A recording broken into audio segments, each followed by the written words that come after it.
So there are a lot of variables going into this Everton game, but if you want to take some of the positives, then the positives are that Liverpool snatched draw from the jaws of victory. I think it works that way.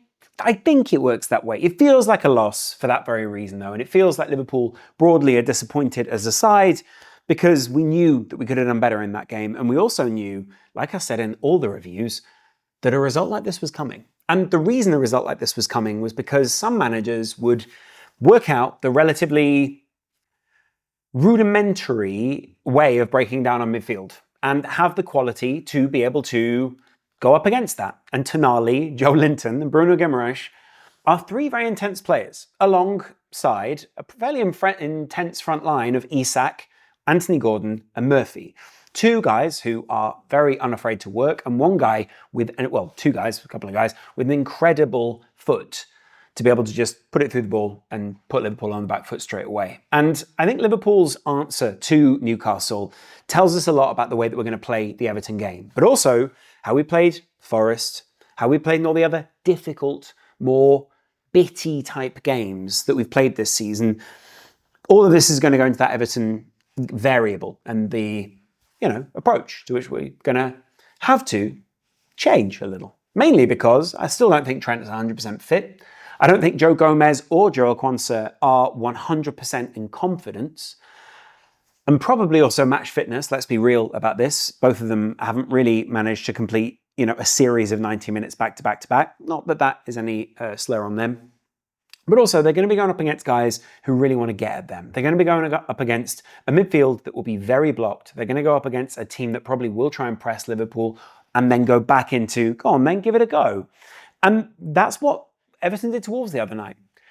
Everton broke on Wolves a number of times, went into the channels that Liverpool hate players to go into, and without Konate, we do look a little more exposed down that side. It does feel as if when Keller has to take a shot there, then he does feel a little more nervous to do it on that side.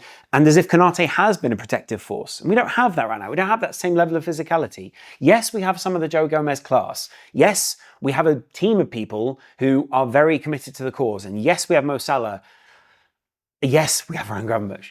Some of these players will be getting a little tired at this point as well. And also, like I said, after the Newcastle game, there is a little bit of an adrenaline dump style dip-off after that. The main reason being, and I don't think we should hide from it, this has been a really difficult run of games. Not only is that some sort of mental thing for Liverpool, but it's also a physical thing. And now that we're doing games back to back to back, 4 nights, 5 nights, 4 nights, 5 nights, 3 nights, you even saw, Newcastle looked fresher than Liverpool did. Liverpool had been playing that midweek, then they played the weekend, then we played the midweek. They didn't play a midweek last week. And you can see there was a lot more preparation and time had gone into preparing for Liverpool, the way they were going to press the midfield, the way they were going to make things awkward for us, than Liverpool have had to prepare their own midfield. And that's fair enough. I don't necessarily have a problem with that. The big teams have to deal with a bigger load because they have to have slightly...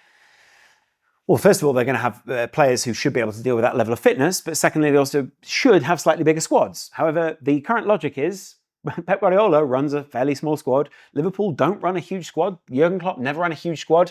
Chelsea actually very aggressively trimmed their squad, and Manchester United is still exploring theirs alongside Arsenal, who are currently finding the limits of where the quality is. And that's the thing, is you will find your limits once you start exploring your squad. Your limits in your starting 11 with the world-class players you have in there, at least this season, sure, I can understand that. But the limits of, being able to say, look, can you do this to the same level, but just wait and do it only when we need it? That's a whole different question to ask of someone. It's almost like asking a goalkeeper, are you a goalkeeper that takes volume in terms of unique constant shots and some form of, right, the ball is here? Or do you need... You're a top-class goalkeeper who every now and again will be engaged, say Neuer style, and, things go another way. It's a little bit different for a modern goalkeeper, probably because modern goalkeepers, by the way, also have to be both, because the sweeper-keeper style thing. But you know exactly what I'm saying. Everton, really great win against Wolves. Obviously, 2 of those listed as own goals. One of them was actually an own free kick. Free kicks in the Premier League now are almost like penalties, considering the way that strikers and anyone else take them. And I also thought the Mangala goal was pretty good. It popped out to the edge of the box. It came from a bit of frenetic play. It was really awkward for Wolves to deal with, but they're a very different defensive unit to that of Liverpool. But, and I will say this, they play a back three, we're going to play a back four. I think they had someone dropping a little bit deeper. I think Lamina had to drop, he was dropping in. Craig Dawson obviously was in the middle of that. It's an unusual formation to play. Some managers can exploit it, some can't. Some managers enjoy playing it, some resent it. It just depends on what your style of play is. Playing that Liverpool front line will be very different. And I get it. I think Calvert-Lewin is incredible at running the channels. I get that they're going to try and pull Liverpool as wide as possible. I don't think they're going to be able to do what what Newcastle did. But I do see a difficult midfield. Mangala, Gray, Doucouré, big names in there, names that we've been looking at. It will give us a better look at, and by the way, Pickford has been just one of those bogey players for us. We've beaten them quite a few times now, but he's been one of those players where unusual things happen around him. I don't like things when unusual things happen. It's very hard to undermine someone with that level of confidence. Anyway, it's a tricky squad. Ashley Young, also the kind of player who's just constantly motivated to beat Liverpool, annoyingly. And Mykolenko on the other side, again, he's not Leighton Baines, but he is a very decent player. Before this, of course, I don't actually think Everton had all that good a run of games. If you actually look at it, they lost to Manchester United, they drew to Brentford, drew to West Ham, lost to Southampton, and drew to Fulham. Ipswich themselves, I think they should be beating them. Crystal Palace, I think they should be beating them. They should be drawing to Newcastle. They should be drawing to Leicester. But the point is they're near the bottom of the table and were very much engaged with the bottom of the table until just last night. Literally, the win that took them away from Wolves and alike has also given them a little bit of breathing room. But it took a lot of effort from them. It took a lot of spent energy, should we say. And as much as we obviously want to bill Liverpool and that Newcastle game as much as possible, I think Liverpool are box office and have been box office for years, no matter what people want to say about them. They've made box office again by Klopp, and they've been made box office again by just being top of the table in the Champions League and in the Premier League. Not that that is the reason that people watch Liverpool or not. You can see Chelsea are second in the Premier League right now, and they're not box office in the same way as Arsenal and Man City are and Liverpool are right now. Even Manchester United probably more box office than Chelsea, to be frank. But that's not the point, right? The point is actually derbies throw up very unusual results. We also have a midfield, which I think we're going to have to rotate to some extent. McAllister picked up that final yellow, thanks to a referee that was particularly yellow card heavy in the Newcastle game. Gravenberch found himself, I think, on the edge of of one of these bans as well. And as much as it's good to see, actually, it's not good to see justice doled out in the Premier League. Just let the players play. It is part of the game. Liverpool, if they hadn't have had that late, whatever you want to call it, slip in defensive judgment, free kick conceded. It was a silly free kick to concede in the first place if you really want to blame people. Liverpool probably go on and win that game 3-2. Maybe Newcastle get that final try. You never know. There's a butterfly effect there, right? All I'm saying is they'd be 5-5. They're 4 wins in the last 5 games. Everton are 1 win in the last 5, 2 losses and 2 draws. So it's fairly patchy. But let's face it, Dyche is a master of locking things down. It's just that Liverpool proved, even against Newcastle, they are very good at unlocking those very tight spaces. And one thing I would definitely say is Dyche in previous years has had a game plan, and then over time we've seen either the other, Liverpool's fitness outstrip the opposition, or going the other way, them snatch something lucky and then be able to sit deep. The only time that's really changed has been last season when Liverpool were sort of on a bit of a weird downward spiral by Everton almost caused it in a sense. 2-0. It was a very, very unusual result. It was a weird watch on that day. They just got the better of us. Liverpool mentally seemed quite broken by that point in the season and were fumbling around for some form of result. It was jarring, should we say, to watch. And I think you'll remember that as Liverpool fans. But I also think, we're looking here at a Liverpool team who are not facing an injury crisis. We're just exploring the depths of our squad. And I think Newcastle last night found a way to pull Liverpool in lots of different directions and make them feel awkward, make them look awkward, and essentially bypass that press very well. I don't know if Everton are going to have those same kind of, and they've got very mobile players in the midfield, but they're slightly different technicians in a very different way. I don't know if they're going to be able to execute that in the same way. And without McAllister, I think are we going to be exploring an Endo type character in there? Who are we going to be exploring in there? I'm guessing, and this is a guess, it goes Kelleher, because I still don't think that Alisson will be 100% fit, which I think is probably good because you want to double down on backing up Kelleher. I think, we saw a blind spot of his, but you want to double down on these kind of things. I think you're then going to probably see Quansah and Gomez, despite not really feeling particularly comfortable about Quansah. Van Dijk, you may see Robertson in this. I think you're more likely than not to see Robertson in this game because of the Quansah. Because Quansah on one side, you want to keep it solid on the other, but you also don't have another option outside of.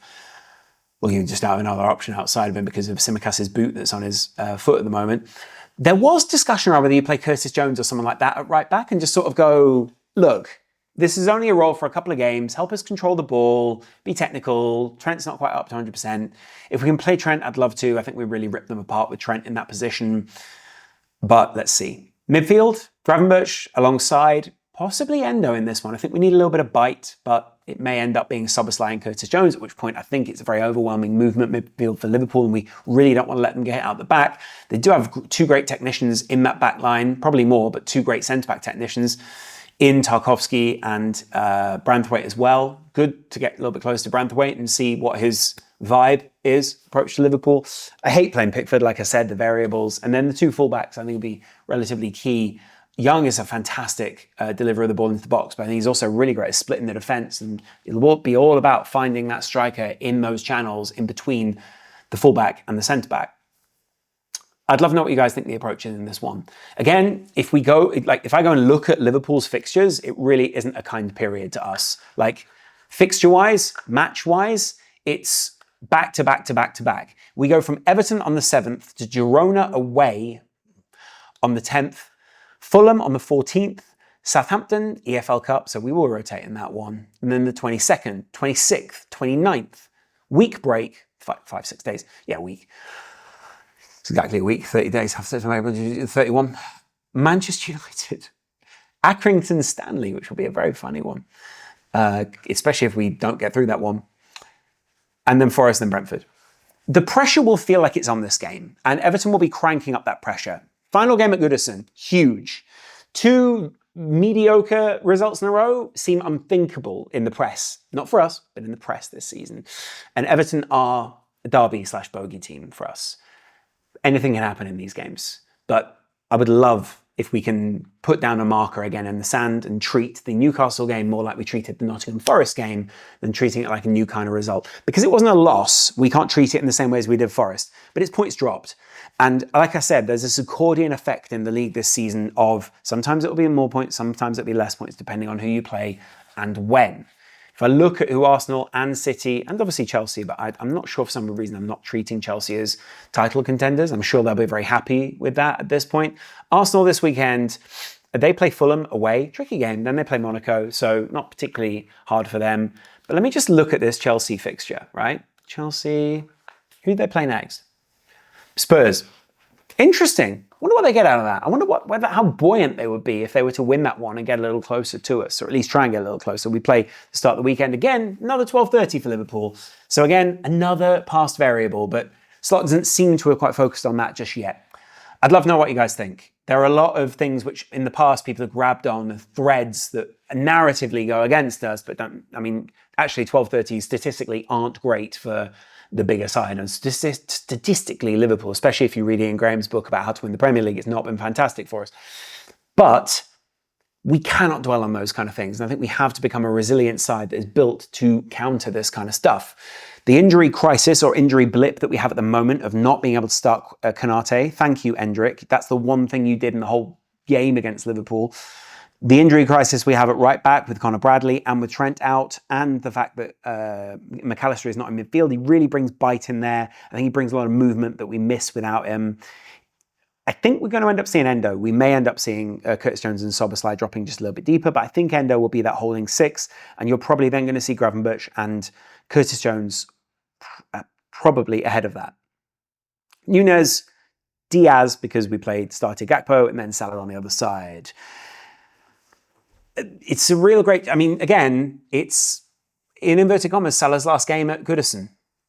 What is it that Salah can do against them? Let's see. No Divock Origi or those types. Who's our Divock Origi now? Who's our Xherdan Shaqiri? You know, who are these guys in our new side? Let me know in the comments below, and I will chat to you guys on game day. Much love. See you later. Bye.